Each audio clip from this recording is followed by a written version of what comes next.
कि मेरी रक्षा करो, मुझे मैं छोटी हूँ, बड़ी मछलियां मुझे खा जाएंगी, इसलिए मेरी रक्षा करो, मेरी रक्षा करो।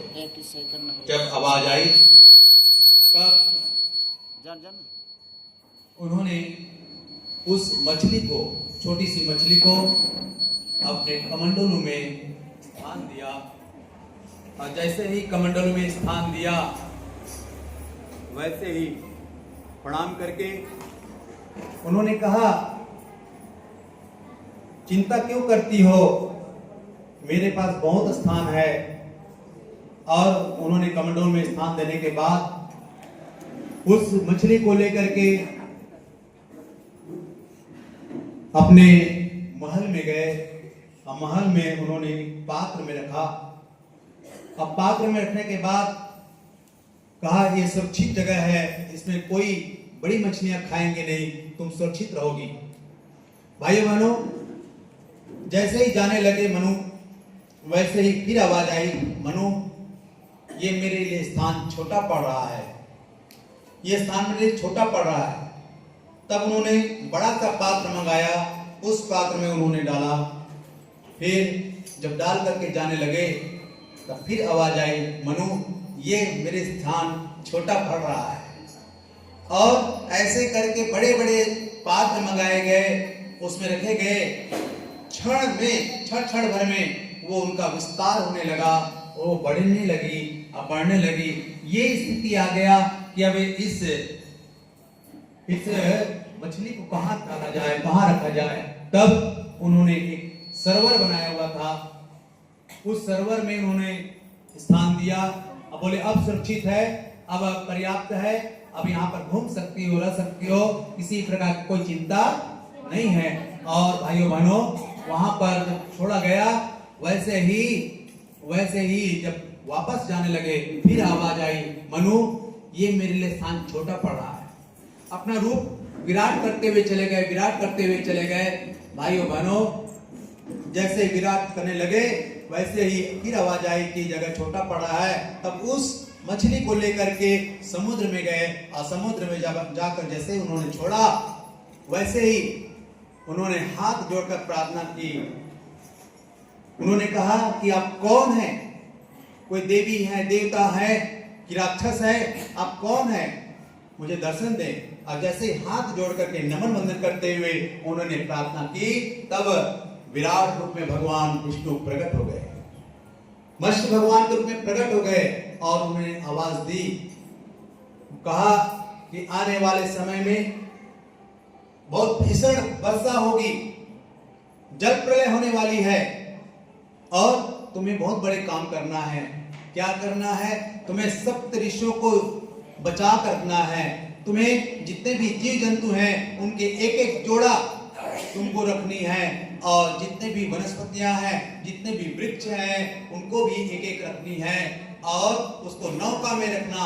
नौका में रखने के बाद जब तक जल प्रलय होगा तब तक तुम उसको उसी स्थान पर रखना। और जब मैं आऊंगी जब समुद्र मंथन के जब उस समय आऊंगी मत्स्य रूप में, तब मेरे नौका से मेरे को बांध देना, रख देना। और जब तक जो है जल प्रलय चलेगा तब तक मैं आपको घुमाता रहूंगा। उसी प्रकार से जब जल प्रलय शांत हो गया, तब वो सुरक्षित उनको निकाला गया। भाइयों बहनों, मत्स्य अवतार के रूप में परम पूज्य गुरुदेव एक छोटे से गांव में, उत्तर प्रदेश के आगरा जिले के आंवलखेड़ा, जलेसर रोड आंवलखेड़ा में उन्होंने एक गांव में जन्म लिया, ब्राह्मण परिवार में जन्म लिया। और उस गांव में जैसे ही जन्म हुआ वैसे ही वहां पर बड़े बड़े संत, बड़े बड़े सिद्ध साधक लोग आने लगे। उनके आसपास में गायें आने लगी।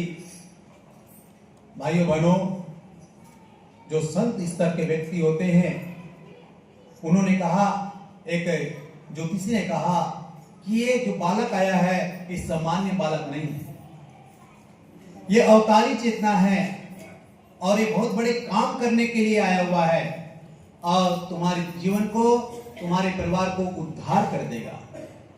बल्कि तुम्हारा ही परिवार नहीं बल्कि समाज को और राष्ट्र को उद्धार करने के लिए ये धरती पर जन्म लिए हैं। भाइयों बहनों, उस छोटे से गांव में रूप किशोर शर्मा जी के यहाँ परम पूज्य गुरुदेव ने जन्म लिया। बाल्यकाल में जब बहुत ही मासूम, बहुत ही उत्साह और लोगों की कहना मानते थे, धीरे धीरे वह बालक बढ़ता हुआ चला गया।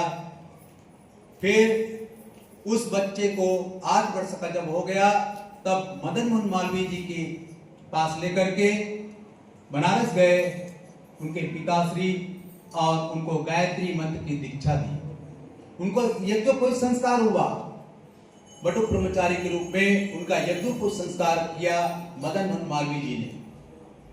और उन्होंने कहा कि बेटा तुम गायत्री मंत्र का जप करना, गायत्री ब्राह्मणों की कामधेनु है और इस गायत्री मंत्र का तुम जप करना। भाइयों बहनों, वह बालक उसी दिन से, जिस दिन से दीक्षा मिली उसी दिन से उन्होंने गायत्री मंत्र का जप 3 माला प्रतिदिन जप करने का क्रम उन्होंने शुभारंभ किया। स्कूल भी जाता था और उसके साथ साथ वो गायत्री मंत्र का जप भी करता था। धीरे धीरे बच्चा बालक बढ़ता हुआ चला गया। जब बढ़ता हुआ चला गया दूसरों की सेवा करने लगा, दूसरों की सहायता करने लगा। किसी का काम जब आ जाता था तब वो बालक किसी का अगर सामान लाना है तो पूछते थे कि कोई सामान तो नहीं लाना है बाजार से, कोई साधन तो नहीं लाना है, और वो सामान भी लाते थे, सेवा करते थे, सहयोग करते थे, सहायता करते थे, कोढ़ियों की सेवा करते थे। एक कोढ़ी माता थी जिनका परम पूज्य गुरुदेव सेवा करते थे। उनके घर वाले कहते थे कि बेटा तुम शूद्र का क्यों सेवा करते हो। जो कोढ़ी थी उनके घर में आकर के वो सेवा करते थे। उन्होंने कहा, पूछा कि क्या बात है, आज जो है माँ आई नहीं आई है। तब उन्होंने कहा कि बेटा तकलीफ में है। जैसे उन्हें तकलीफ का पता चला तो अपने मित्रगण को लेकर के जा करके वो सेवा करने लगे। इस प्रकार से सेवा भाव उनके अंदर जागृत हुआ। उन्होंने मित्र मंडली का गठन किया और मित्र मंडली के माध्यम से जो भी कष्ट में रहता था, जो भी परेशानी में रहता था, उनका सहायता करते थे। भाइयों बहनों, उस समय उपासना का क्रम चलता था, सेवा का क्रम चलता था और उसके साथ साथ कांग्रेस कमेटी में भी भाग लिया। देश की आजादी के लिए उन्होंने भाग लिया और उनसे गांधी जी से उन्होंने मिला और उन्होंने कहा कि तुम्हें समाज सेवा करना है, तुम्हें राष्ट्र का सेवा करना है, तो स्वतंत्रता संग्राम चल रहा है, उसमें तुम्हारा योगदान होनी चाहिए। और उस समय घर से भाग जाते थे लेकिन उनके घर वाले रोक देते थे, तू कहां जा रहा है, तू कहां जा रहा है, तू घर में रहो। भाइयों बहनों, वो छिप कर जाते थे। वो लोटे को लेकर के पैखाना जाने के बहाना से वो निकल जाते थे कि मैं बाहर जा रहा हूं और भाग जाते थे। यहां तक ये स्थिति था कि उनके साथ में आदमी भी लगा देते थे कि देखो कहीं भाग न जाए, और उनको खड़ा कर देते थे कि तुम यहीं खड़े रहना, मैं आ रहा हूं, और लोटे का पानी को उलट देते थे और वो गायब हो जाते थे। इस प्रकार से सेवा काम करते रहे आजादी के लिए। और वो जा करके कांग्रेस कमेटी का गठन जो आगरा में चल रहा था,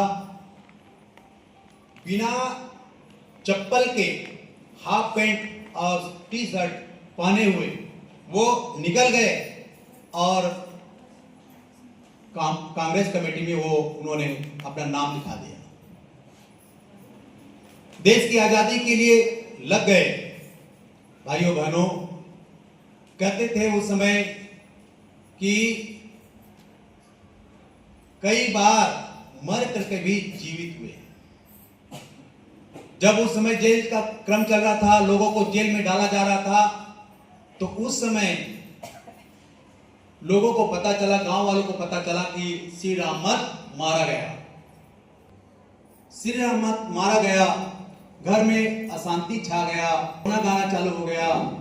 कई दिन हो गए नहीं आए, तब घर वालों को पता चला कि श्री रामत अब इस दुनिया में नहीं है। भाइयों बहनों, कई दिन बीत जाने के बाद रात को 12 बजे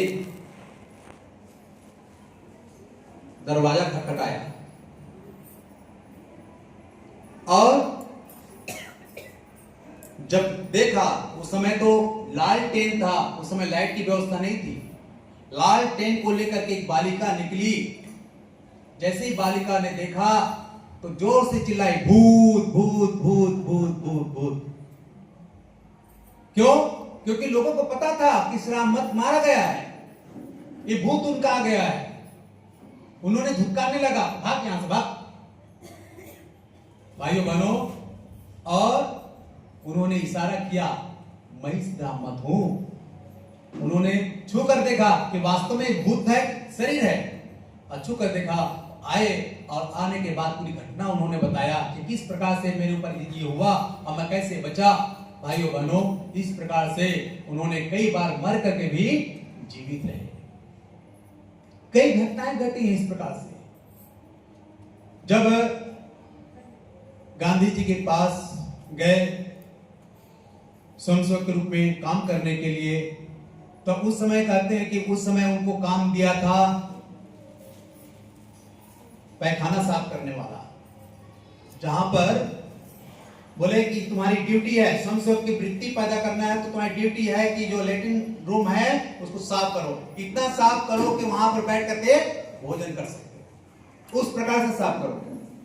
भाई बहनों, और उन्होंने वो सफाई किया कि व्यक्ति आकर चेक करते थे और देखते थे कि वास्तव में वह बालक जो है सही तरीके से साफ किया कि नहीं किया। गांधी जी को पूरी सूचना उन्होंने दिए कि गांधी जी ने कहा कि वास्तव में यही एक कर्मवीर है, जो उनके अंदर सेवा की प्रवृत्ति है, स्वयंसेवक की वृत्ति है। और भाइयों बहनों, वही बालक स्वयंसेवक की वृत्ति लेकर के वो घर आए और आने के बाद उन्होंने एक टीम बनाई और टीम के माध्यम से मिशन का काम उन्होंने शुभारंभ किया। और वो टीम के आधार पर फिर काम करते रहे, लोगों को ज्ञान देने का काम करते रहे, लोगों को पढ़ाने का काम करते रहे, लोगों की चिकित्सा करते रहे। इस प्रकार से क्रम चलता रहा।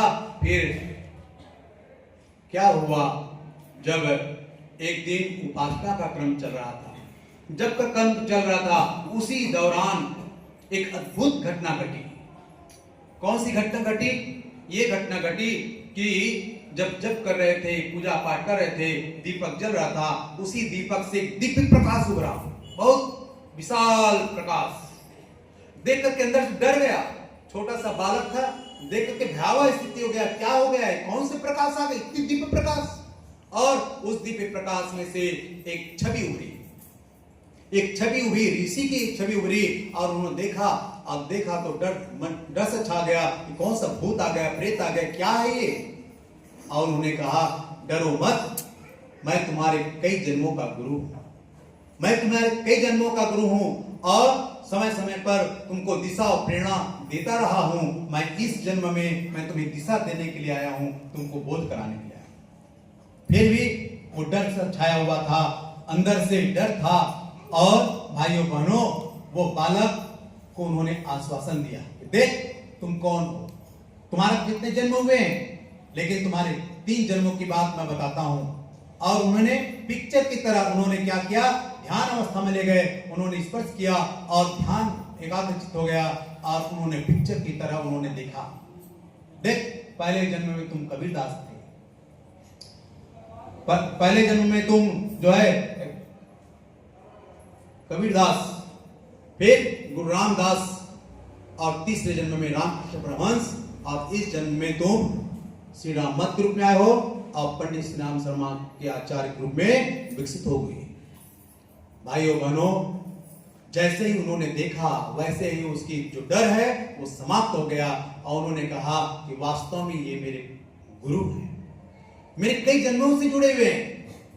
भाइयों बहनों, जब देखने के बाद उनको ढाढ़स बंधा और उन्होंने कहा, गुरुदेव मुझे क्या दिशा दीजिए, मुझे क्या मतलब है मार्गदर्शन दीजिए, मैं क्या करूं, कैसे करूं, आप मार्गदर्शन दीजिए।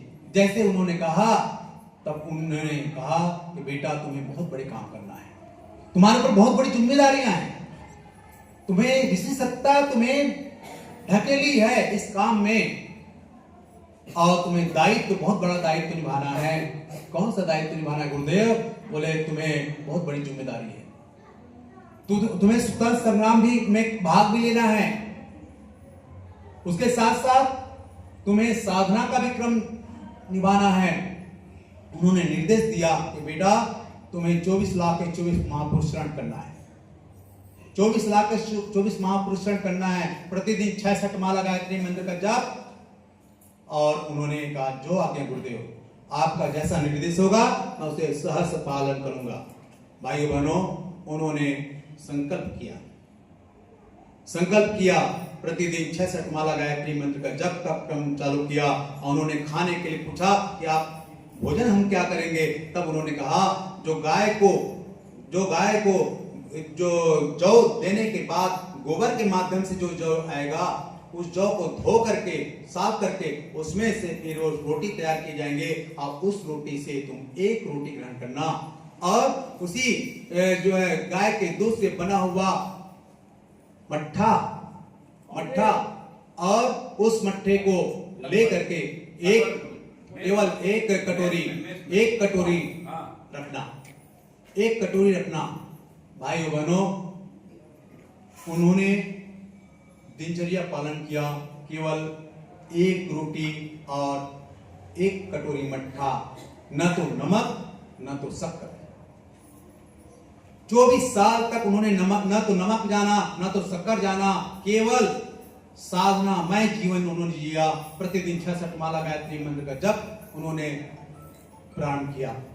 ये दिनचर्या उनकी चलती रही और चलते उन्होंने जब फिर सोचा कि मुझे बड़े काम करना है, बड़ी जिम्मेदारियां हैं, स्वतंत्रता संग्राम सेनानी के रूप में वो कार्य किए और कार्य के साथ उन्होंने कहा कि इससे भी और बड़े काम करना है। तब उन्होंने कहा गांव में रहने से काम नहीं हो पाएगा, मुझे मथुरा की ओर जाना है। और वो मथुरा निकल गए। मथुरा में वहां पर देखा कि कौन सा स्थान में हम रहें, कहां, और उन्होंने क्या किया, उन्होंने ढूंढा कि किस स्थान पर हम रह सकते हैं। और उन्होंने किराए में ढूंढा, लेकिन बड़ी मुश्किल से उन्हें किराए में मिला, एक जगह मिली और ऐसा जगह मिला कि उस जगह को बोलते हैं भूथा घर। कौन सा घर? भूथा घर। वहां भूत निवास करता था, वहां पर कोई आता जाता नहीं था, वहां कोई रहता नहीं था।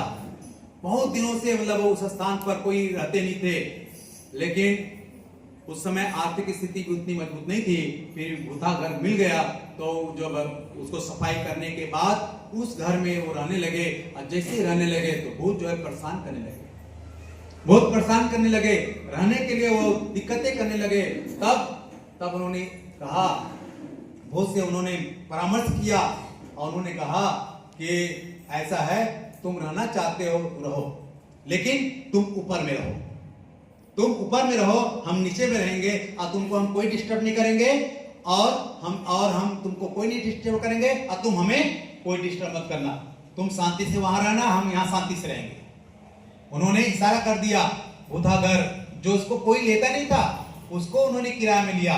माता जी गुरु जी रहते थे वहां पर, किराए में लिए और किराए में लेकर के वहां पर वो काम करते थे, लेखन का काम शुभारंभ किया। 1940 में परम गुरुदेव ने गायत्री मंत्र का अखंड ज्योति पत्रिका का शुभारंभ किया। लेखन का खुद लिखते थे और छापने का क्रम खुद करते थे। भाइयों बहनों, तो इस प्रकार से लेखन का क्रम चलता था। तब क्या हुआ, उनका साधना का क्रम चलता रहा और साधना के प्रभाव से भूत धीरे धीरे मुक्त होते हुए चले गए और सारे भूत चले गए, केवल परम गुरुदेव और माता जी रहते थे। भाइयों बहनों, जैसे उस स्थान पर जो है अखंड ज्योति पत्रिका का लेखन चलता रहा, साधना का क्रम चलता रहा और कुछ अपने परम पूज्य गुरुदेव ने दिव्य दृष्टि दे करके कुछ परिजनों को उन्होंने निमंत्रण दिया, पत्र दिया और उन्होंने अपने दिव्य दृष्टि दे करके उनके पता, उनके नाम भी याद हो गए और उस नाम लिख करके पत्र भेज दिए। जैसे ही पत्र मिला, वो पत्र पढ़ करके व्यक्ति जो है 2-4 ऐसे भाई हैं जिन्होंने उस पत्र को पढ़ करके वो आ गए, गुरुजी से मिले और गुरुजी से वो व्यक्ति कभी नहीं मिला, कभी जानता नहीं था, कभी गायत्री परिवार के बारे में सुना नहीं था, लेकिन तुम्हारी आवश्यकता है, हमारा साथ आपका चाहिए। उन्होंने पत्र लिखा और वो आए, वो सहयोग किए और सहयोग के माध्यम से फिर उन्होंने एक योजना बनाई। क्या योजना बनाई? योजना बनाई कि हमें बहुत बड़े काम करना है, हमारा बहुत बड़ा उत्तरदायित्व है। भाइयों बहनों, उन्होंने सन 58 से पूर्व सन 53 में परम पूज्य गुरुदेव ने उस 24 साल का जो अनुष्ठान किया था उसकी पूर्णाहुति सहस्त्र कुंडी यज्ञ के माध्यम से वो करने का संकल्प लिया। गांव वाले, आसपास के जो मथुरा के रहने वाले, वो कोई सहयोग नहीं कर रहे थे। उनके जो मित्र मंडली थे, ढाई मित्र, 2 मित्र थे और एक छोटा था, 2.5 मित्र उस समय गुरुजी के मतलब मित्र थे। और उन्हीं के माध्यम से उन्होंने कहा कि हमें बहुत बड़े काम करना है, बहुत बड़ा कार्यक्रम करना है। सहस्त्र कुंडी गायत्री यज्ञ सन 1953 में परम पूज्य गुरुदेव ने सहस्त्र कुंडी यज्ञ उन्होंने करने की जब बात कही, तब लोग वो कहने लगे कि हम कैसे करेंगे, ऐसा करते हैं, उस समय तो उतनी साधन नहीं है, उतनी संपदा नहीं है, तो सकोरे बना लेते हैं, 1000 सकोरे बना लेंगे और मंत्र आप बोल दीजिएगा, आहुति सब में थोड़ा थोड़ा डाल देंगे, आपका यज्ञ पूरा हो जाएगा। लग रहा था कि कैसे मतलब यज्ञ होगा, कैसे क्या होगा, उन लोग के दिमाग में कुछ नहीं होता, लेकिन परम पूज्य गुरुदेव अपने दिमाग में इस्तेमाल एक सोच लिए थे कि हमें कैसे ये करना है। भाइयों बहनों, उस समय परम पूज्य गुरुदेव ने लोगों को पत्र लिखना चालू किया।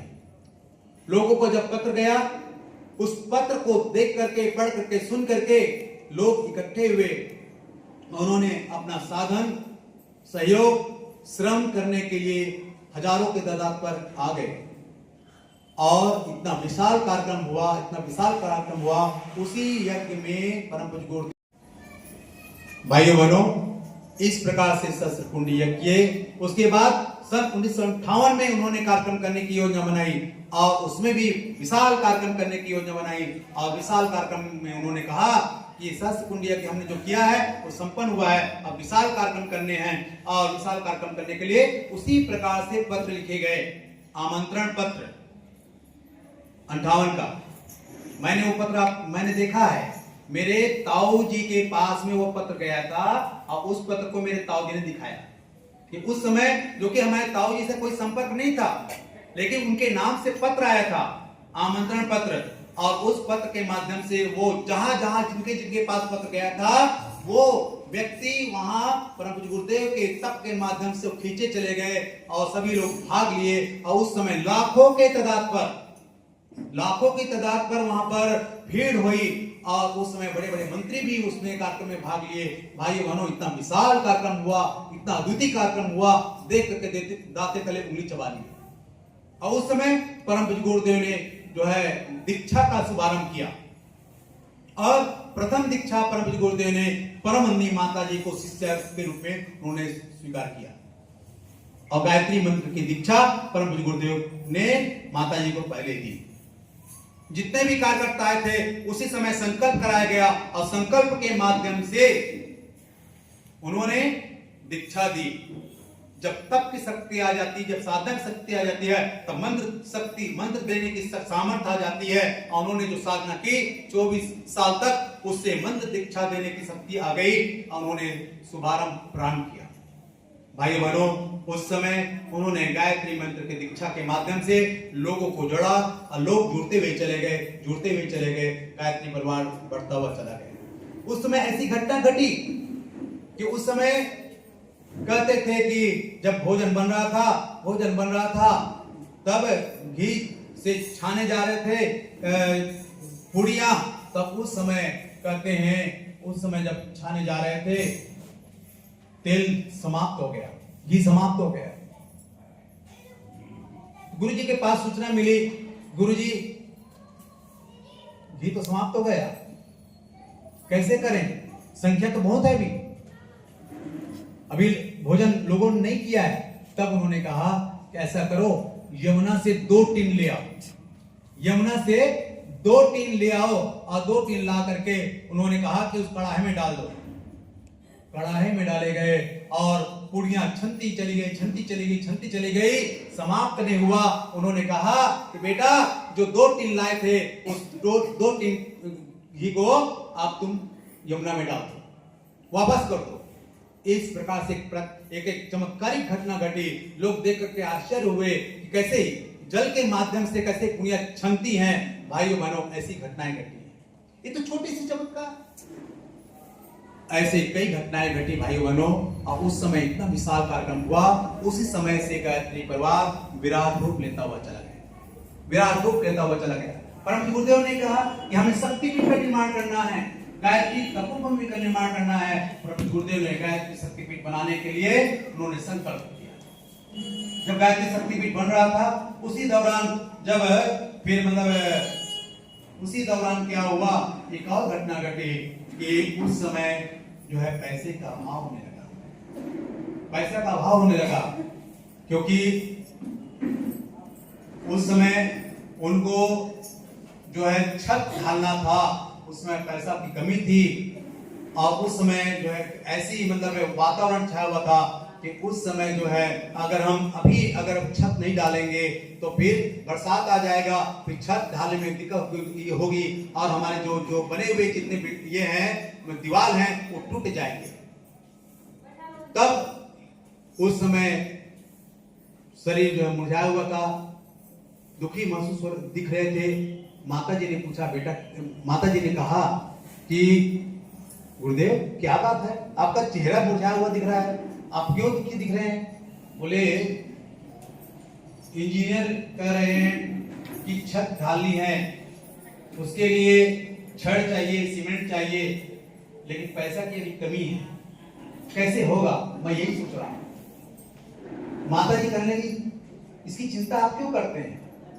उन्होंने क्या किया, उन्होंने जितना भी परमवती माता जी के पास जेवर था, 60 तोला सोना किलो में था, सभी ले करके जितने भी थे उसको सबको पोटली बांध करके उन्होंने लाए और उन्होंने परम गुरुदेव के चरणों में रख दिए।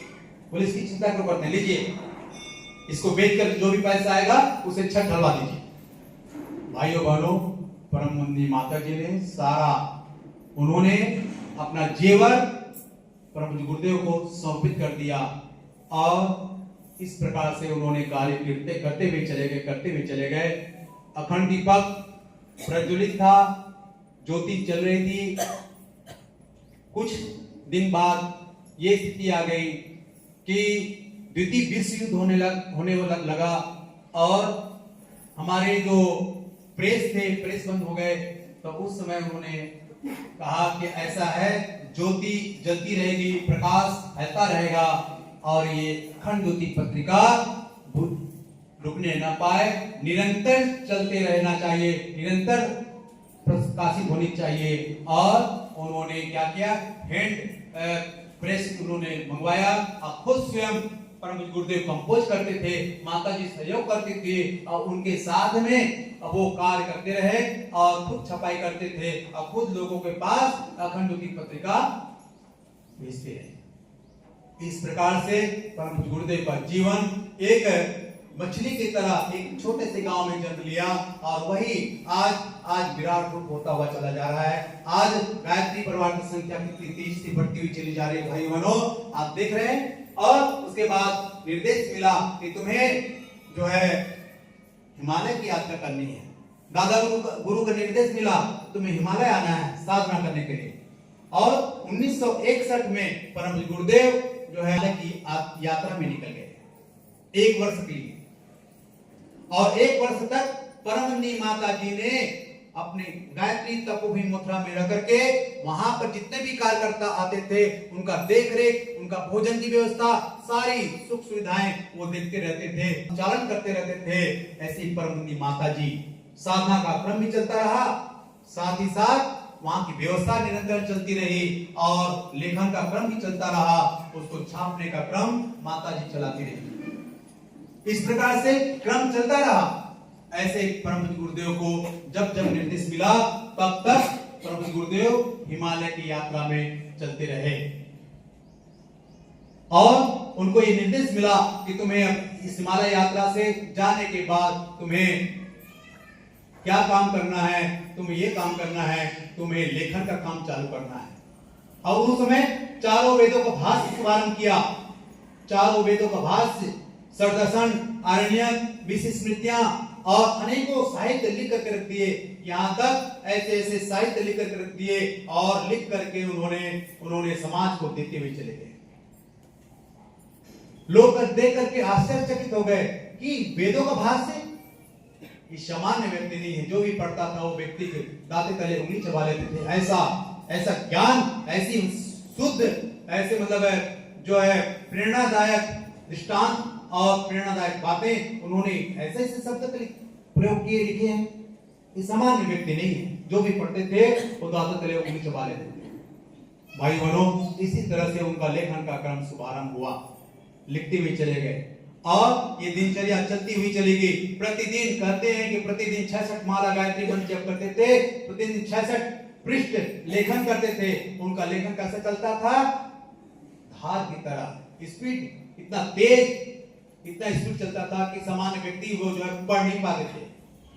केवल 2 ही 3 ऐसे व्यक्ति थे जो परम पूज्य गुरुदेव के लिखे हुए साहित्य को, लिखे हुए मतलब कॉपी को पढ़ सकते थे। भाई बहनों, इस प्रकार से परम पूज्य गुरुदेव का विशाल आज गायत्री परिवार देख रहे हैं कितनी संख्या में, लाखों की संख्या में नहीं बल्कि करोड़ों की संख्या में आज गायत्री परिवार बढ़ता हुआ चला गया। आज उस समय आप देख रहे हैं, उस समय फिर क्या हुआ, जगह जगह 24 कुंडी यज्ञ कराए गए और उस समय प्रभु गुरुदेव ने संकल्प कराया लोगों को कि हमें 2400 गायत्री शक्तिपीठ का निर्माण करना है।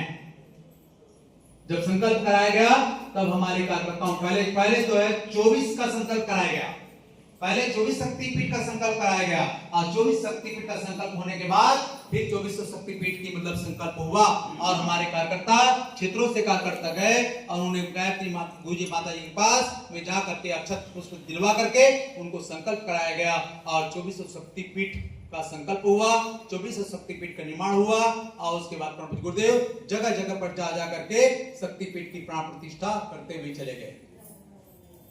भाई बहनों, इस प्रकार से आज करीब 5000 से ऊपर शक्तिपीठे, गायत्री शक्तिपीठे हैं। प्रज्ञापीठे की कोई गिनती नहीं है, कितने प्रज्ञापीठ हैं। आज लाखों और करोड़ों की संख्या में, आज करोड़ों की संख्या में, आज 16 करोड़ की संख्या में गायत्री परिवार आज खड़ा होता हुआ चला जा रहा है। प्रतिदिन लाखों लोग गायत्री मंत्र से दीक्षित होते हुए चले जा रहे हैं। जहां जहां यज्ञ होता है वहां पर कहीं 200, कहीं 500, कहीं 1000 ऐसी की संख्या में रोज गायत्री मंत्र से दीक्षा दिया जा रहा है। लोग गायत्री परिवार के से जुड़ते हुए चले जा रहे हैं। आज यहाँ यज्ञ है, कल वहां यज्ञ है, कल वहां यज्ञ है। इस प्रकार से गायत्री परिवार आज विशाल रूप में बढ़ता हुआ चला जा रहा है। और परम पूज्य गुरुदेव का जीवन, भाइयों बहनों, उस समय जब ये कार्यक्रम करते रहे, चलते रहे, शांति कुंज का निर्माण किया गया। सन 1971 में परम पूज्य गुरुदेव ने शांति कुंज की स्थापना की। वहां पर जब आए, तब गुरुजी जब आए, उसके बाद जैसे एक भवन निर्माण हुआ, फिर माता जी को छोड़ करके, माता जी की जिम्मेदारी दे करके और कुछ कन्याएं, 24 कन्याओं को उन्होंने माता जी ने बुलाया था साधना के लिए और उनके माध्यम से रह करके साधना का क्रम अनवरत रूप से चलती रही। माता जी स्वयं साधना करती थी और उन कन्याओं के माध्यम से साधना का क्रम, अखंड दीपक का प्रज्वलन जो था उसके समक्ष एक कंटिन्यू साधना का क्रम चलता है। आज भी जाकर देखेंगे शांति कुंज में, वहां पर कंटिन्यू साधना का क्रम चलता रहा है। भाइयों बहनों, और परम पूज्य गुरुदेव जब 1 वर्ष के लिए चले गए हिमालय, तो 1 वर्ष के लिए परम पूज्य गुरुदेव ने जो है माता जी ने पूरा संभाला शांति कुंज को। और शांति कुंज आज देख रहे हैं आज कितना विराट रूप में बढ़ता हुआ चला जा रहा है। जो भी देखते हैं वो दाते तले उंगली चबा जाते हैं कि इतनी बड़ी शक्तिपीठ, इतनी बड़ी शांति कुंज, इतनी बड़ा शक्तिपीठ, इतनी भवन, ये कैसे चल रहा है, कैसी व्यवस्था चल रहा है। नए व्यक्ति आते हैं, वो देख करके दंग रह जाते हैं कि यहाँ की व्यवस्था कैसे चल रही है। लाखों लोग आते हैं, हजारों लोग आते हैं, प्रतिदिन 10,000 की संख्या में भोजन करते हैं और रहने की व्यवस्था, खाने की व्यवस्था, सारी व्यवस्था सुचारू रूप से चल रहा है। कोई किसी से लेना देना नहीं है, सब अपनी अपनी व्यवस्था में बंधा हुआ है। भाइयों बहनों, इस प्रकार से आज आप देख रहे हैं। और जब परम पूज्य गुरुदेव 1990 में परम पूज्य गुरुदेव ने अपना जब शरीर छोड़ा, परमनंदी माता जी ने वहीं पर रह करके मुखाग्नि दी गई। आप सबको पता भी होगा कि गुरुजी जब शरीर छोड़े उससे पूर्व, उससे 6 साल पहले परम पूज्य गुरुदेव ने एक स्थापना किया था प्रखर प्रज्ञा सृजय सत्ता का।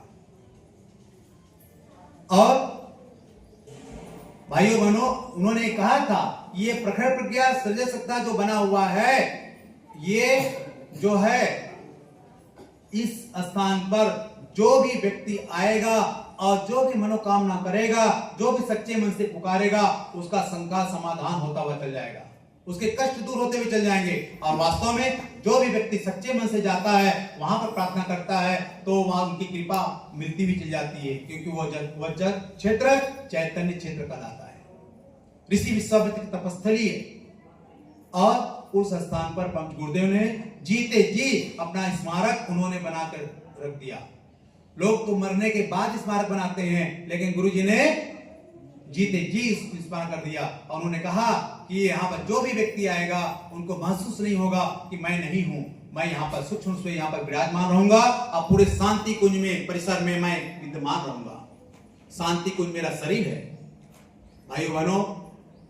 और परम पूज्य गुरुदेव का मुखाग्नि जो दी गई 1990 में, जब जून में माता जी वहां पर स्वयं बैठी थी, उनको जब पता चला, माता जी का जब प्रवचन चल रहा था और वहां पर गीत चला, प्रातःकाल मां तेरे चरणों में हम शीश झुकाते हैं, अपन गुरुदेव ने उसी समय अपना शरीर को छोड़ दिया। माता जी प्रवचन कर रही थी, गायत्री जयंती का वह पावन दिन था, और उस समय जो है प्रवचन उनका हल्का सा उनको महसूस हो गया कि गुरुजी लगता है शरीर को छोड़ दिया। और प्रवचन देने के बाद जब माता जी आई, उनको जानकारी था, लेकिन जब तक नहीं बताया गया, जब तक हमारे कार्यकर्ता, क्षेत्र के जो कार्यकर्ता आए हैं, जब तक भोजन नहीं कर लेंगे, तब तक किसी को सूचना न दी जाए। किसी को सूचना नहीं दी गई। सब सारे लोग भोजन कर लिए। अब भोजन करने के बाद फिर कार्यकर्ताओं को सूचना दी गई।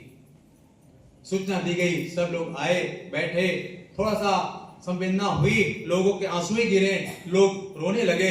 और उसके बाद फिर सायंकाल उस स्थान पर जहां पर प्रखर प्रज्ञा सत्ता बना है, उस स्थान पर उनको अग्नि दी गई और क्षेत्र के कार्यकर्ताओं को संकेत कर दिया गया कि किसी को आने की जरूरत नहीं है, किसी को आने की जरूरत नहीं है। लोग कह रहे थे कि अगर हम आना चाहते हैं माता जी, हम आना चाहते हैं, नहीं, किसी को आने की जरूरत नहीं है, जो जहां है वही रहेगा। और भाइयों बहनों, माता जी की आवाज को सुन करके कोई नहीं आए, जितने लोग आ गए थे, जितने लोग शांति कुंज में थे, वही लोग ही अग्नि दिए। अग्नि देने के बाद उन्होंने घोषणा की कि माता परम पूज्य गुरुदेव के पुष्पांजलि देने के लिए, श्रद्धांजलि देने के लिए हम श्रद्धांजलि समारोह करेंगे और हमारे जितने भी कार्यकर्ता हैं उनको हम इनवाइट करेंगे, उनको बुलाएंगे। अब वो माता जी ने आह्वान किया और सभी कार्यकर्ताओं को सूचना दी गई। सभी शक्ति पीठों में, प्रज्ञा पीठों में, सभी प्रज्ञा मंडल, महिला मंडल में सूचना दी गई। और वहां भाइयों बहनों, उनको जैसे सूचना मिली तो लाखों लोग अपने अपने गाड़ियों में, अपने अपने बसों में, उस समय हजारों बस की संख्या थी और लाखों लोग उसमें इकट्ठा हुए थे। और आप जिन्हें भी आपने श्रद्धांजलि समारोह में आपने देखा है, ऐसा अद्वितीय कार्यक्रम पहली बार हुआ है। वहां के शहर के लोग देख करके आश्चर्य होते हैं कि ऐसा कार्यक्रम पहली बार कार्यक्रम देख करके। भाइयों बहनों, उस कार्यक्रम में हमें भी जाने का मौका मिला और उस समय हम 2 माह पहले से श्रमदान में शांति कुंज में हम आए थे। पिताजी को सूचना मिली थी, पिताजी को उन्होंने कहा था, पत्र गया था कि आप शांति कुंज में आइए और सेवा दीजिए, लेकिन पिताजी जो कि सर्विस में थे उनको छुट्टी नहीं मिली, तो पिताजी ने हमको कहा कि बेटा तुम जाओ और तुम वहां पर सेवा करो।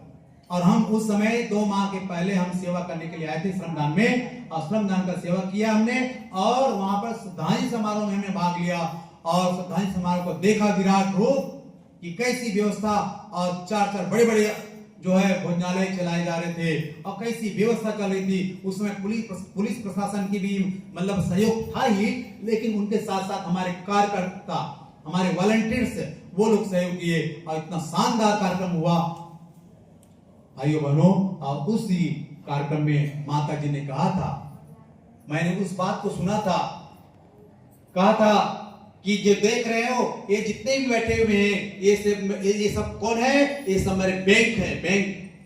मैं जिसे जितना चाहूं उतना मैं निकाल सकता हूं। और उन्होंने परमवंदनी माता जी ने उस समय हमारी गोष्ठी ली थी, और उन्होंने कहा था, क्या कहा था? बेटा तुम गुरुजी माता जी के नाम बैठे हुए हो, तुम गुरुजी माता जी के नाम बैठे हुए हो, हम लोग पार हो गए तो तुम लोग भी पार हो जाओगे, हम लोग पार हो गए तो तुम लोग भी पार हो जाओगे भाई बहनों। इसलिए ऐसे महाकाल के साथ जुड़ने का सुअवसर मिला है, ऐसे महाकाल के साथ चलने का सुअवसर मिला है, हम सब बहुत बड़े सौभाग्यशाली हैं भाइयों बहनों। और उसी समय परमवंदनी माता जी ने घोषणा की कि शपथ समारोह कार्यक्रम किया जाए, और 1992 में शपथ समारोह का कार्यक्रम शांति कुंज में ही गेट नंबर 1 के सामने में विशाल कार्यक्रम किए गए। हजारों लोग आए, उन्होंने शपथ लिया, उन्होंने बीड़ा उठाई, हम जो है संकल्प करते हैं गुरु के बताए हुए निर्देशों पर चलेंगे, अनुशासन पर चलेंगे। और उन्होंने घोषणा की, अश्वमेध यज्ञ की घोषणा शपथ समारोह में की। परमवंदनी माता जी ने घोषणा शपथ समारोह में घोषणा की, अश्वमेध यज्ञ करना है, हमें बहुत बड़े जिम्मेदारी का वहन करना है, गुरु जी के बताए हुए निर्देश पर चलना है। और गुरु जी का संकल्प था कि हमें बड़े बड़े जगह पर भी भव्य कार्यक्रम करना है, बड़े बड़े कार्यक्रम करना है। और अश्वमेध की घोषणा की। प्रथम अश्वमेध में भी हमें जाने का अवसर मिला, और वहां पर हमने देखा लाखों लोग आते हुए चले गए, गांव से लोग आते हुए चले गए, और इतना विशाल कार्यक्रम हुआ, सफल हो गया। फिर द्वितीय अश्वमेध हुआ, तृतीय अश्वमेध हुआ, ऐसे अश्वमेध होते हुए चले गए। और जहां जहां अश्वमेध हुआ वहां वहां परमवंदनी माता जी चलती हुई चले गई भाइयों बहनों। और उसी अश्वमेध का प्रभाव है कि आज संख्या में आज करोड़ों की तादाद पर आज गायत्री परिवार खड़ा हुआ है। ये अश्वमेध यज्ञ का बीज है, पल्लवित पुष्पित हुआ, और आज इतना बड़ा गायत्री परिवार खड़ा हुआ है। अश्वमेध के माध्यम से हमारे गायत्री परिवार क्षेत्र में जुड़ते हुए चले गए, और लाखों करोड़ों रुपए वो लगाते हुए चले गए। एक एक अश्वमेध यज्ञ में लाखों लाख रुपए, करोड़ों रुपए खर्च होता था, और सब कहां से आता था भाइयों बहनों? सबका श्रम, सबका सहयोग मिलता हुआ चला गया, साधन मिलता हुआ चला गया, और कार्यक्रम सफल होते हुए चले गए। किसी अश्वमेध में कोई प्रकार के घात नहीं हुआ, घटनाएं नहीं घटी, इतना बड़ा कार्यक्रम हुआ, सारी व्यवस्था होती हुई चली गई, किसी को भोजन की कमी नहीं पड़ी, किसी को रहने की कमी नहीं पड़ी। ये क्या है? ये किसकी कार्यक्रम है? ये देवी शक्ति का कार्यक्रम है, देवी चेतना का कार्यक्रम है। कोई व्यक्ति का कार्यक्रम होता तो असफल हो जाता, लेकिन भगवान का जो कार्यक्रम होता है वो सफल हो जाता है भाइयों बहनों। आज जितने भी कार्यक्रम हुए, उस कार्यक्रम इतना बृहद कार्यक्रम हुआ, और भारत से बाहर कई अश्वमेध यज्ञ किए गए, और 3 अश्वमेध यज्ञ 3 माह में, विदेश में 3 अश्वमेध यज्ञ 3 माह में किए गए, और तीनों अश्वमेध यज्ञ में परमवंदनी माता जी वहां भाग ली। तीनों अश्वमेध यज्ञ में माता जी भाग ली, और उसके बाद फिर अश्वमेध यज्ञ यहाँ भारत में फिर किया गया। एक 14वां अश्वमेध यज्ञ जो आपका जो चित्रकूट, और चित्रकूट में जब माता जी यज्ञ की, और माता जी यज्ञ की उसके बाद फिर जब उस समय कहते हैं कि उस समय गोदावरी का दर्शन करने के लिए माता जी में मन उठाया, और माता जी गोदावरी का दर्शन करने के लिए जब गई तो उनको जो है उठा करके, जब चूंकि ऊंचाई में था, सीढ़ी ऊंची थी, उसको जाने में दिक्कत हो रहा था, तब उनको उनको जो है कुर्सी में बैठा करके उनको उठा करके जो है माता जी को ले गए। तो माता जी ने कहा बेटा अब नीचे मत रखना, अब नीचे मत रखना। अब उस दिन से माता जी अपना शरीर को उन्होंने नीचे में उन्होंने क्या हुआ, फिर उस समय से फिर माता जी दोबारा कार्यक्रम में नहीं गई। और उसके बाद फिर 1994 में ब्रह्मंदी माता जी ने 19 सितंबर के दिन उन्होंने अपना शरीर का समर्पित कर दिया, परम गुरुदेव के जीवन पर रखते हुए चले गए। इस प्रकार से परम गुरुदेव का साथ ब्रह्मंदी माता जी देती भी चले गई, विराट रूप कार्यक्रम होते हुए चले गए। आज लाखों करोड़ों की संख्या में गायत्री परिवार आज खड़ा हुआ चला गया। ये है मत्स्य अवतार, मत्स्य अवतार, मत्स्य अवतार की तरह गायत्री परिवार बढ़ता हुआ चल जा रहा है। आने वाले समय में इतना पूरे देश और विश्व को बदलने की उन्होंने घोषणा की कि आने वाले समय में युग परिवर्तन जो हो रहा जा रहा है, ये केवल भारत के लिए नहीं बल्कि देश और विदेश सब जगह, और इसके लिए प्रचार प्रसार के लिए, इसके कार्यक्रम के लिए चिन्मय भैया और सिफारी दीदी अभी विदेश की यात्रा में गए हुए हैं। भाइयों बहनों, इस प्रकार से कार्यक्रम बहुत तेजी से हो रहा है। और अभी जो 26 में कार्यक्रम होने वाला है, बहुत विशाल कार्यक्रम होने जा रहा है। इसके बारे में हम आपको कल थोड़ा सा संक्षिप्त में आपको अवगत कराएंगे। अब हम अपनी बात को समाप्त करते हैं। ओम शांति। ओम देव शांतिरंतरिक्षं शांति, पृथ्वी शांतिराप शांतिरोषधयः शांति, वनस्पतयः शांतिर्विश्वे देवा शांति, ब्रह्म शांति, सर्वं शांति, शांतिरेव शांति, शामा शांतिरेति। ओम शांति शांति शांति, सर्वारिष्ट शांति भवतु। गायत्री माता की, भारतीय संस्कृति की, भारत माता की, हर हर महादेव।